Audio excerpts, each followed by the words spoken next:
বন্ধুগণ, ইতিমধ্যেই আপনারা শুনেছেন যে গত 17ই সেপ্টেম্বর বিশ্বকর্মা পুজোর দিন রাত আনুমানিক 12টা নাগাদ বাদারঘাট এলাকায় রাজীব চৌমুহনীতে 21 বছরের এক তরুণ তাকে ধারালো অস্ত্র দিয়ে এই এলাকার দুর্বৃত্তরা খুন করে দেয়। এই ঘটনার প্রতিবাদ জানিয়ে আমরা ডিওয়াইএফআই আওয়াজ তুলেছি। এই হত্যাকাণ্ডের সাথে যারা যুক্ত তাদের অবিলম্বে গ্রেপ্তার করে দৃষ্টান্তমূলক শাস্তির ব্যবস্থা করতে হবে এবং এলাকার শান্তি সম্প্রীতির পরিবেশকে অক্ষুণ্ণ রাখতে হবে। আর কোনো মায়ের কুল যেন খালি না হয় তার জন্য স্বরাষ্ট্র দপ্তরকে অবিলম্বে কার্যকরী পদক্ষেপ গ্রহণ করতে হবে। বন্ধুগণ, গত কিছুদিন ধরে আমরা লক্ষ্য করছি সমগ্র রাজ্য জুড়ে একটা অরাজক পরিস্থিতি কায়েম হয়েছে। আইন শৃঙ্খলা বলতে কিছু নেই। আইন শৃঙ্খলা সম্পূর্ণভাবে তলানিতে গিয়ে থেকেছে। সম্পূর্ণ একটা অরাজক পরিস্থিতি বিরাজ করছে রাজ্য জুড়ে।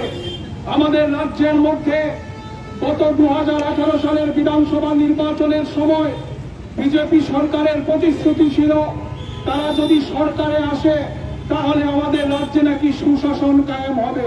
কিন্তু গত প্রায় 6.5 বছর 7 বছর ধরে আমরা ত্রিপুরার মাটিতে সুশাসনের নমুনা প্রত্যক্ষ করতে পারছি। খুন, সন্ত্রাস, ডাকাতি, সাংবাদিকদের উপর আক্রমণ, মহিলাদের শ্লীলতাহানি করা, গণধর্ষণ ইত্যাদি নানান ধরনের অসামাজিক কার্যকলাপ গোটা রাজ্য জুড়ে উত্তরোত্তর বৃদ্ধি পাচ্ছে। তার কারণ হচ্ছে প্রশাসনের নিষ্ক্রিয়তা, পুলিশ প্রশাসনের নিষ্ক্রিয়তা। এই প্রশাসন এবং পুলিশ প্রশাসনের নিষ্ক্রিয়তার কারণে এ রাজ্যের সমাজ বিরোধীরা মনে করছেন আমাদের রাজত্ব চলছে, আমাদের সরকার চলছে, তার জন্যই আমাদের রাজ্যের দিকে দিকে খুন, সন্ত্রাস, এই ধরনের অন্যায় অবিচারের ঘটনাগুলো উত্তর বেড়েই চলছে।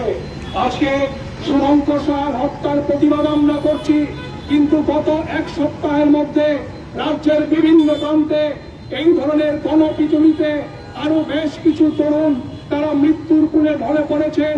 গণধর্ষণের ঘটনা সংঘটিত হয়েছে, সাংবাদিক আক্রান্ত হয়েছে। প্রশাসনের যে কঠোর ভূমিকা গ্রহণ করার কথা ছিল সেই ভূমিকা তারা গ্রহণ করতে পারছেন না। কাজেই আমরা আজকে এখান থেকে আওয়াজ তুলতে চাই, এই রাজ্যটাকে বাঁচাতে হবে, রাজ্যের ভবিষ্যৎ প্রজন্মকে রক্ষা করতে হবে, ছাত্র যুবদের স্বপ্নকে রক্ষা করতে হবে। তার জন্য এই লড়াইয়ে আমরা সর্বস্তরের মানুষকে এগিয়ে আসবার আহ্বান জানাচ্ছি। এই লড়াই শুধুমাত্র বামপন্থীদের একা লড়াই না, কারণ রাজ্যে যদি একটা দুর্বিষহ অবস্থা তৈরি হয় তাহলে সমস্ত অংশের মানুষের জীবন জীবিকা আক্রান্ত হবে, রুটি আক্রান্ত হবে, স্বপ্ন আক্রান্ত হবে। কাজেই এই রাজ্যকে বাঁচানোর জন্য, এই রাজ্যকে মানুষের বসবাসযোগ্য করে রাখার জন্য দল মত নির্বিশেষে সমস্ত অংশের মানুষকে এগিয়ে আসবার আহ্বান আমরা জানাচ্ছি। এবং আমরা স্বরাষ্ট্রমন্ত্রীর কাছে, রাজ্যের মুখ্যমন্ত্রীর কাছে এই বিক্ষোভ সভা থেকে দাবি করছি অবিলম্বে শুভঙ্কর সাহা হত্যাকাণ্ডের সাথে যারা যুক্ত সেই দোষীদের গ্রেপ্তার করে দৃষ্টান্তমূলক শাস্তির ব্যবস্থা করতে হবে। এবং আর কোনো মায়ের কুল যেন খালি না হয়, কোনো মা বাবাকে যেন আর্তনাদ করতে না হয়। সুবিচারের জন্য এই গ্যারান্টি রাজ্যের মুখ্যমন্ত্রীকে দিতে হবে।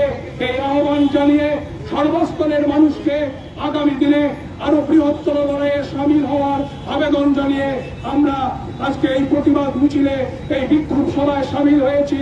আমরা আশা করছি সর্বস্তরের মানুষ আগামী দিনে রাজ্যে শান্তির পরিবেশ, সুস্থিতির পরিবেশ অক্ষুণ্ণ রাখতে সবাই এগিয়ে আসবেন।